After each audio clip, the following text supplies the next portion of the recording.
Assalamualaikum warahmatullahi wabarakatuh. Kembali lagi dengan saya Sukma Wijaya Al-Hikmah di channel YouTube kami pada Epokan Sukma Wijaya Al-Hikmah. Baik, pada video kali ini saya akan membahas mengenai jin.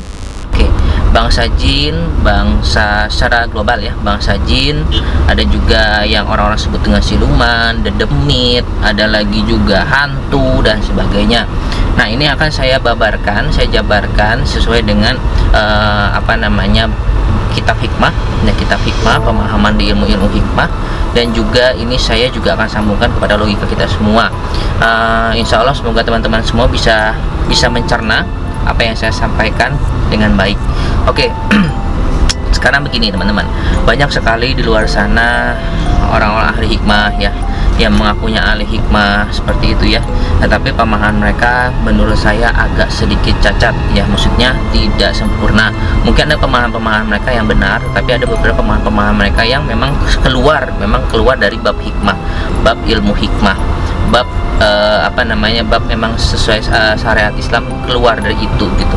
Karena seperti ini teman-teman, di dalam ilmu hikmah kita tidak pernah mengenal yang namanya siluman, tidak pernah mengenal yang namanya dewa, tidak pernah mengenal yang namanya dedemit ya. Tetapi yang kita kenal adalah bangsa jin. Oke, bangsa jin atau bangsa ruhaniyah. Ada beberapa pemahaman orang mengenai bangsa ruhaniyah, bangsa jin, lalu ada malaikat lagi, ada hantu, dedemit, terus siluman dan sebagainya. Jadi kalau yang kita tangkap, yang kita sering dapat gitu ya di luaran sana, yakni ada hantu lah, entah dia setan lah, entah dia dedemit lah, siluman lah, itu semua adalah bangsa jin sebenarnya, bangsa jin. Nah, jadi apa perbedaan dari dedemit, hantu, setan, siluman, terus jin? Itu apa beda bangsa ruhaniyah? Nah, seperti apa bedanya? Seperti akan saya jelaskan di sini berdasarkan kitab hikmah ya. Jadi sebenarnya yang dikatakan bangsa ruhaniyah itu adalah termasuk dari bangsa-bangsa yang bersifat ruh, bangsa ruhaniyah. Jadi kalau misalnya kita mendengar bangsa ruhaniyah, itu adalah bangsa-bangsa yang bersifat ruh. Nah, bangsa-bangsa yang bersifat ruh ini yang seperti apa? Contoh seperti malaikat, seperti jin ya, itu adalah bangsa ruhaniyah, namanya ruh. Mereka tidak memiliki wujud nyata seperti kita, tidak memiliki daging, tidak memiliki tulang ya. Itu adalah bangsa ruhaniyah. Makanya dikatakan bangsa ruhaniyah itu adalah bangsa atau makhluk yang tidak memiliki wujud dohir, wujud daging, wujud materi. Nah, seperti kita seperti manusia, terus lagi manusia, tumbuhan, hewan, itu bukan bangsa ruhaniyah namanya, tetapi itu adalah bangsa makhluk bumi, namanya makhluk yang ada materi, namanya ada materinya seperti daging, ada wujud makhluk dohir seperti itu. Nah, jadi harus dibedakan dulu ya, bangsa ruhaniyah ini mencakup malaikat dan jin. Nah, pada waktu ada orang mengatakan ada siluman, jin, dedemit, hantu. Jadi dalam kitab hikmah, ilmu hikmah itu tidak mengenal namanya siluman, tidak ada yang namanya hantu, tidak ada yang namanya dedemit. Semua itu adalah bangsa jin. Ya, dan Allah itu menciptakan malaikat, jin, manusia seperti itu ya. Dan mereka, Allah tidak menciptakan siluman, Allah tidak menciptakan hantu, Allah tidak menciptakan dedemit seperti itu ya, tapi Allah menciptakan jin ya. Jin itu ada bangsa jin. Nah, bangsa jin ini terbagi-bagi lagi menjadi beberapa kelompok, beberapa suku, beberapa kelompok ya. Ada kelompok ini seperti ini. Contoh saya akan mengibaratkan ada namanya bangsa akwan namanya, atau saya gampangnya contoh begini deh. Bangsa yang sebenarnya bangsa-bangsa di dalam jin, bangsa jin itu sangat banyak sekali.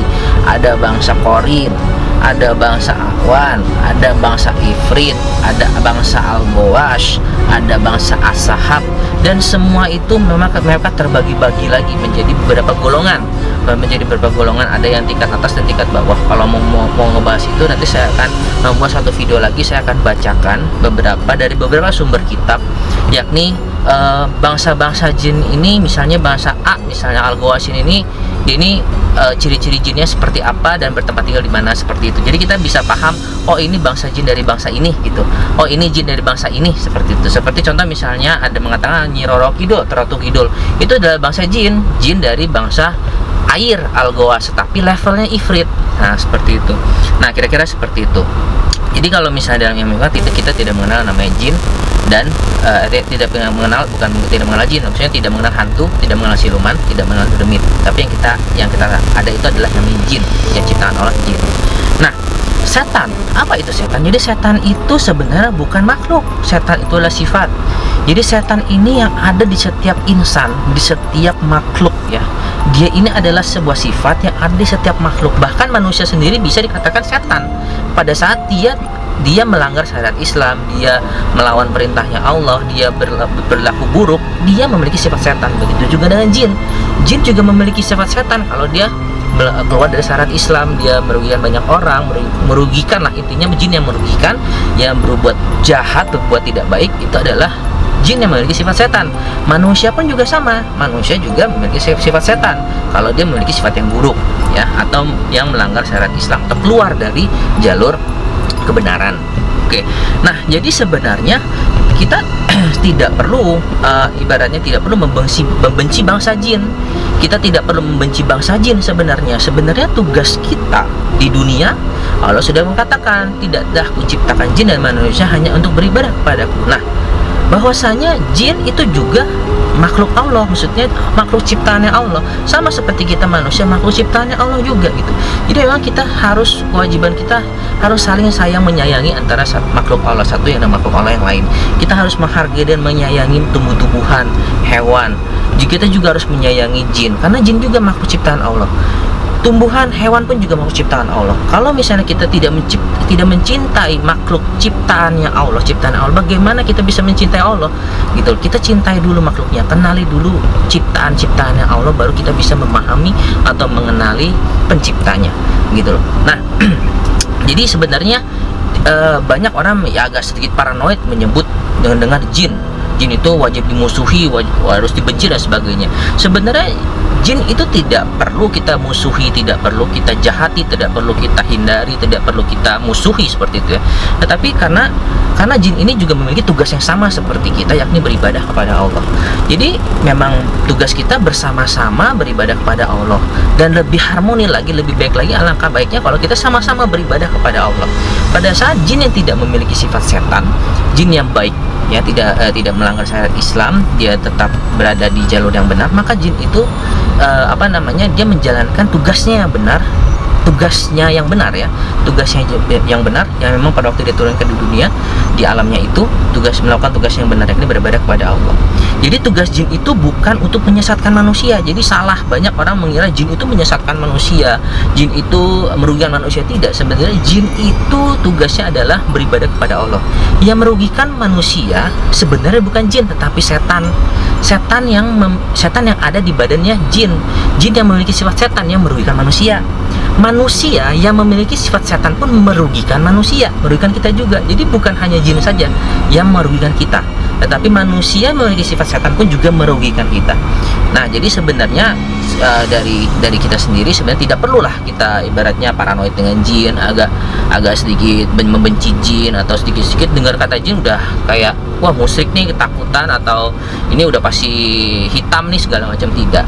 Jadi memang saya sudah jelaskan bahwasanya jin ini, bangsa jin itu adalah bangsa salah satu makhluk Allah. Allah juga menyayangi makhluk ini, dan tugas mereka adalah sama seperti kita, yakni beribadah kepada Allah Subhanahu wa taala. Nah, bagi jin yang memiliki sifat setan ya, sebenarnya seperti gini. Ada beberapa manusia juga yang memiliki sifat setan, ada beberapa jin yang memiliki sifat setan ya. Nah, bagaimana kita menanggapinya gitu? Ada sebagian orang yang harus memerangi manusia atau jin yang memiliki sifat setan. Tapi ini sih saran saya buat teman-teman, alangkah baiknya kalau kita merangkul mereka semua untuk kita ajak untuk beribadah kepada jalan-jalan Allah yang benar. Pada saat kita bisa merangkul mereka untuk beribadah kepada Allah ke jalan yang benar sesuai dengan tugas mereka turun ke dunia, turun untuk hidup ya, untuk hidup, maka itu pahalanya akan balik lagi buat teman-teman semua. Oke. Jadi sebenarnya balik lagi saya mengingatkan buat teman-teman tidak perlu untuk paranoid dengan jin, tidak perlu untuk membenci jin ya, karena jin memang tugasnya beribadah kepada Allah. Nah, tadi saya sudah menjelaskan mengenai bangsa rohani itu apa, setan, perbedaan setan itu apa, lalu ada juga perbedaan setan yang ada sifat manusia yang memiliki sifat setan, bahkan jin yang memiliki sifat setan. Dan satu lagi saya akan membahas mengenai salah satu banyak sekali orang-orang di luar sana ya yang dikit-dikit, oh ini kuntilanak, oh ini ada hodamnya, hodam macan, hodam pocong lah, ada kuntilanaknya lah, genderuwonya lah, sebagainya. Nah, sekarang gini teman-teman, saya akan mengajak teman-teman untuk berpikir secara jernih ya. Kenapa? Saya ingin bertanya, kenapa kuntilanak, tuyul, genderuwo, bebek gombel, apalagi ya yang terkenal di Indonesia, kuntilanak, genderuwo, tuyul, bebek gombel, pocong ya, terus apa lagi sih itu kan kira-kira ya itu. Nah, itu kenapa hanya ada di Indonesia, sedangkan di Cina ya mereka terkenal dengan namanya vampir, lompat-lompat itu. Lalu di negeri barat terkenal Dracula, kenapa di situ tidak mengenal juga yang namanya kuntilanak? Kenapa di situ tidak juga mengenal yang namanya kenapa di sini tidak mengenal ada Dracula? Kenapa tidak mengenal adanya vampir? Padahal bangsa jin makhluk alam gaib itu tidak mengenal ruang dan waktu. Mereka itu tidak mengenal ruang dan waktu. Mereka seperti angin, bisa kemana saja, karena mereka tidak memiliki materi seperti kita. Mereka tidak memiliki daging, mereka tidak memiliki tulang, mereka tidak memiliki darah. Jadi mereka bisa kemana saja dalam kurun waktu yang sangat cepat. Nah, jadi seperti ini, saya akan membuka sedikit tabir ya kepada teman-teman supaya lebih paham lagi mengenai hal ini.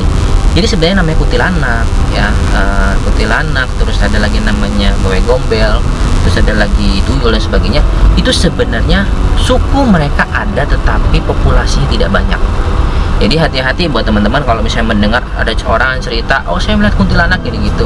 Nah, melihat sosok jinnya sampai ngedohir itu sangat tidak mudah, dan itu harus ada memiliki beberapa proses ya, harus mengatur frekuensi kita dengan mereka harus sama begitu ya, frekuensi mereka harus kuat begitu ya, mereka harus memiliki energi yang kuat gitu ya, harus ada ilmunya juga gitu ya. Jadi tidak asal sembarangan mereka bisa menampakkan diri seperti itu. Dan namanya pocong itu, mereka itu biasanya kalau menampakkan diri itu pun ya, yang pasti itu mereka tidak pernah sampai ngedohir nyata kayak mereka punya materi, karena mereka tidak memiliki materi, mereka tidak memiliki darah, mereka tidak memiliki daging, mereka tidak memiliki tulang. Itulah kenapa mereka dikatakan makhluk halus, karena mereka tidak memiliki materi. Sehingga pada waktu mereka ngewujud pun mereka akan seperti hologram. Kalau kita ngomong seperti Casper, jadi akan tembus pandang, tetapkan seperti itu. Dan itu pun kita tidak bisa melihatnya dalam kurun waktu yang sangat lama, tidak akan pernah bisa melihat dalam kurun waktu yang sangat lama. Kenapa? Karena seperti selayaknya begini, saya bertanya ya, kalau memang misalnya jin itu bisa di tempat kita, di alam kita dengan wujud yang lama, wujud dengan durasi yang sangat lama, saya bertanya buat teman-teman bisa nggak di dalam air, di dalam laut ya, teman-teman di dalam laut tanpa bantuan apapun ya, bernafas di dalam laut selama 1 jam? Pasti tidak bisa, karena bukan alamnya. Begitu juga dengan jin. Pada waktu jin masuk ke alam kita, itu bukan alam mereka. Ini bukan alam mereka, sehingga mereka tidak bisa terlalu lama di sini. Mereka akan tersiksa di sini, karena untuk hukum alamnya itu sudah berbeda, hukum dimensinya itu berbeda. Makanya pada waktu bangsa jin masuk ke alam kita dan mereka ngedohir, mewujud menggunakan energi yang sangat kuat, mereka tidak akan bisa dalam durasi yang sangat lama, dan itu pun tetap akan ngebayang seperti hologram. Nah, kembali lagi ke kenapa adanya di Indonesia terkenal dengan namanya kuntilanak, tuyul, genderuwo, pocong dan sebagainya. Lalu di barat terkenal dengan Dracula, lalu di Cina terkenal dengan vampir ya. Sebenarnya itu adalah, coba bayangkan teman-teman, waktu kecil pasti teman-teman sering nonton film horor Indonesia. Dan waktu nonton film horor Indonesia yang ditampilkan apa? Pocong, kuntilanak, tuyul, genderuwo, itu aja. Bebek gombel, itu terus. Sehingga pada waktu kita kecil sudah menonton itu, makin lama makin besar, makin besar akan tersugesti bahwasanya oh kuntilanak itu wujudnya seperti itu, oh pocong itu wujudnya seperti ini, oh tuyul itu wujudnya seperti ini. Padahal aslinya mereka tidak seperti itu wujudnya, dan populasi mereka tidak banyak. populasi mereka tidak banyak, dan tidak hanya ada di Indonesia saja sebenarnya mereka itu, ada juga sebenarnya di luar, cuma mereka tidak dikenal di luar itu dengan sebutan tuyul dan sebagainya ya. Nah sebenarnya itu hanya sugesti teman-teman yang dari kecil sudah tertanam karena nonton film horor itu. Tapi kalau misalnya wujud asli mereka tidak seperti itu. Wujud asli kuntilanak, wujud asli genderuwo, tuyul, memang mereka ada, tetapi wujudnya tidak seperti itu ya. Mereka tidak sempurna, tidak sempurna selayaknya manusia ya, mereka tidak seperti itu. Oke. Nah jadi ini sedikit pemahaman dari ilmu hikmah mengenai bangsa ruhaniyah, bangsa jin, terus juga bangsa malaikat ya, langsung juga manusia, bangsa kita makhluk dohir ya. Semoga bermanfaat buat teman-teman semua. Dan kalau memang misalnya kita mau membahas beberapa kabilah jin, ada apa aja sih kabilah jin, bangsa-bangsa jin itu ada apa aja sih, sebenarnya memang agak sedikit rumit karena banyak sekali bangsa-bangsa kabilah jin itu, suku-suku jin itu banyak sekali, dan tingkatan-tingkatan mereka sangat banyak, dan itu terbagi dari beberapa kitab, dari berbagai kitab, dan tidak pernah dijadikan jadi satu kitab ya. Nah itu mungkin saya akan sedikit membahas di video selanjutnya, di video berikutnya, untuk mengenai beberapa pembahasan mengenai beberapa kabilah jin. Dan itu jujur saya sendiri pun tidak hafal ya, karena segitu banyaknya. Oke, sampai di sini dulu, kita tunggu video selanjutnya. Saya tutup dulu. Wassalamualaikum warahmatullahi wabarakatuh.